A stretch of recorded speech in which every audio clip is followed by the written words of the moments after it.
Oui. Pourquoi vous avez choisi ce spectacle? Ah, pourquoi j'ai choisi ce spectacle? Mais j'ai choisi ce spectacle parce que quand les Européens nous voient passer dans la rue, ils ne savent pas ce que nous vivons. Alors j'ai dit que je leur raconte un peu ce que nous vivons.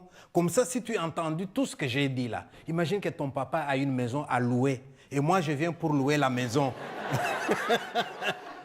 Et moi je viens pour louer la maison et ton papa il dit non, je ne veux pas d'Africain. Qu'est-ce que toi tu vas dire à ton papa? Il doit accepter. Ah voilà, voilà. Voilà. Alors, je vais maintenant, l'histoire que je vais raconter maintenant, je te dédie cette histoire, c'est pour toi que je raconte. Parce que tu as pris de bonnes résolutions, tu veux dire à ton papa, il faut l'accepter. Maintenant, je vais te raconter une histoire. Tout le monde va entendre, mais c'est pour toi que je raconte cette histoire. Eh bien, il était une fois dans un village, une dame qui attendait un enfant. Un jour, elle met au monde, elle prend son congé de maternité. 1 semaine, 2 semaines. La 3e semaine, elle s'est dit, je dois aller travailler dans mon champ. Il n'y a personne d'autre qui le fera à ma place. Et comme il n'y avait pas de crèche dans le village, elle a pris son enfant et l'a mis au dos. Elle est allée au champ. Et quand elle est arrivée, elle a coupé de l'herbe qu'elle a entassée en dessous d'un grand arbre. Elle a pris un tissu et l'a mis sur l'herbe. Elle a posé son enfant. Elle a pris un autre tissu et l'a couvert pour le protéger du soleil. Elle a pris sa houe, elle s'est mise à travailler. Au fur et à mesure qu'elle travaille, elle avance. Au fur et à mesure qu'elle avance, elle s'éloigne de l'enfant. Vers 11h, maman est déjà loin, à l'autre bout du champ. Et l'enfant est resté tout seul. Et l'enfant se réveille, il se met à pleurer parce qu'il ne voit pas sa maman. Il pleure, le pauvre, il pleure. Il a tellement pleuré, cet enfant. Mais maman est loin, elle ne l'a pas entendu. Et l'enfant a pleuré. Alors là-haut, dans l'arbre, il y a un oiseau qui entend l'enfant qui pleure. Et voilà l'oiseau qui descend. Il descend, il regarde. Oh, il est mignon, cet enfant. Alors qu'est-ce qu'il fait, l'oiseau? Il prend l'enfant et il remonte avec lui. Tout doucement, tout doucement. Tout doucement, jusque là-haut dans l'arbre.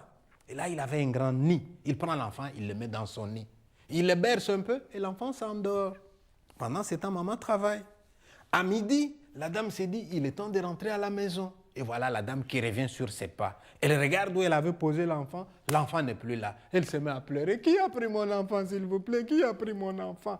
Il n'y a personne qui lui répond.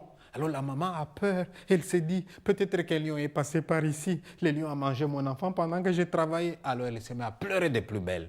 Elle a tellement pleuré, cette pauvre dame, que l'enfant qui dormait là-haut se réveille parce qu'il entend maman qui pleure. Et l'enfant commence à pleurer à son tour. Et la dame qui entend la voix de l'enfant, mais où est-ce qu'il est? Où est-ce qu'il est? Elle lève les yeux et le voit dans l'arbre. Mais comment tu as fait pour arriver là? Comment tu as fait? Et elle voit cet oiseau qui tourne autour de l'enfant. Elle comprend que c'est l'oiseau qui a volé son enfant. Alors elle s'adresse à l'oiseau. Bel oiseau, tu as bien fait de les garder, d'accord. Mais maintenant qu'il faut que je rentre à la maison, s'il te plaît, bel oiseau, ramène-moi mon enfant. Et l'oiseau refuse de lui ramener l'enfant. Et l'arbre était haut. Et la dame ne pouvait pas monter dans l'arbre. Alors elle se met à pleurer, la pauvre. Elle a tellement pleuré qu'il y a un vieux qui passait par là et qui entend pleurer. Et le vieux qui s'approche tout doucement, et qui lui demande, Madame, pourquoi tu pleures? Mais mon enfant. Quoi ton enfant? Regarde là dans l'arbre. Et le vieux qui regarde, mais comment il a fait pour arriver là? Oui, mais c'est l'oiseau qui l'a amené. Alors le vieux lui dit, mais arrête de pleurer, madame. Tu demandes à l'oiseau, il va te ramener l'enfant. Mais je lui ai demandé, il ne veut pas me le ramener. Mais ça dépend comment tu lui as demandé, madame. Mais je lui ai dit, tu as bien fait de les garder, maintenant tu me les ramènes. Ah non, madame, c'est pas comme ça que tu aurais dû lui dire. Hein. Mais qu'est-ce que j'aurais dû faire? Eh bien, tu lui dis exactement la même chose, mais en chantant. Les oiseaux chantent. Ils ne comprennent que quand on leur chante aussi. Donc, tu lui dis, ramène-moi mon enfant, mais en chantant. Mais le vieux ajoute, madame, je te préviens. S'il y a une seule fausse note dans ta chanson, tu ne vas pas ramener l'enfant. Pour qu'il ramène l'enfant, tu chantes juste hein, et tu respectes le rythme. Or, la dame avait déjà beaucoup pleuré. Elle était sous le coup de l'émotion. Il y avait donc beaucoup de chances qu'elle chante mal. C'est pour ça que je vais vous inviter maintenant, s'il vous plaît. Nous allons chanter avec la maman. Si nous chantons bien, peut-être que l'oiseau va nous ramener l'enfant. Si nous ne chantons pas bien, il ne va pas nous ramener l'enfant et ça sera de votre faute. Hein? Moi, je veux faire de mon mieux. C'est moi qui chante les paroles de la dame. Bel oiseau, ramène-moi mon enfant. Je chanterai aussi les paroles de l'oiseau. Madame, je m'aime mes filles. Quand je viendrai avec l'enfant, tu vas tirer sur moi. Et la dame qui dira, mais non, je ne veux pas tirer sur toi, s'il te plaît, bel oiseau, ramène-moi mon enfant. Et dans tout ça, vous n'avez que le refrain, le nom de l'enfant que vous reprenez en cœur à chaque fois que j'entonne. Vous avez compris les enjeux, n'est-ce pas? On va essayer. Je vais vous apprendre le refrain, il n'est pas difficile. Vous répétez après moi. Changa, Tchangalala. Tchanga.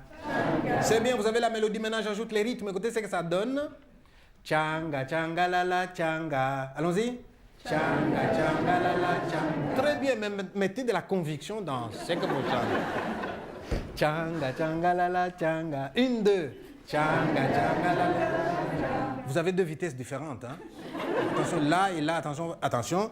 Tchanga, tchangalala, tchanga. Tchanga, Nyonyo wetu waluka no munchingwe. Tchanga, tchangalala, tchanga. On reprend, il y en a qui sont, hein, qui étaient distraits, on recommence.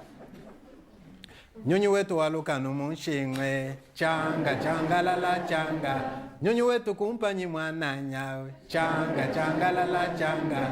Nyonyo wetu kikabanga kimbu yawe. Tchanga, tchangalala, tchanga. Nyonyo wetu misasa yibabandi. Tchanga, tchangalala, tchanga. Nyonyo wetu mabela sansakani. Tchanga, tchangalala, tchanga. Mwambombo kuikadini twanda. Tchanga, tchangalala, tchanga. Kuikadi wakambila bayeba. Tchanga, tchangalala, tchanga. Ni nyunyi kindeji wa mwana. Tchanga, tchangalala, tchanga. Tusonga ntefu tumwasa. Tchanga, tchangalala, tchanga. Kambila wachinyi mwanetwe. Tchanga, tchangalala, tchanga. Nyonyi wetu kumpanyi mwana nyawe. Tchanga, tchangalala, tchanga. Nyonyi wetu kikabanga kimbu yawe. Tchanga, tchangalala, tchanga. Nyonyi wetu misasa yebabandi. Tchanga, tchangalala, tchanga. Nyonyi wetu mabela sansakani. Tchanga, tchangalala, tchanga. Eh bien, puisque vous avez bien chanté, l'oiseau est descendu avec l'enfant. Il a remis l'enfant à la maman. Elle est rentrée à la maison avec son enfant. L'histoire se termine bien. Elle me permet de répondre à la dernière question. Quand est-ce que vous rentrez dans votre pays, monsieur? Eh bien, quand vous en aurez assez comme ça de chanter avec moi. Voilà. Je vous remercie. Merci. Merci. Merci. Merci. Merci.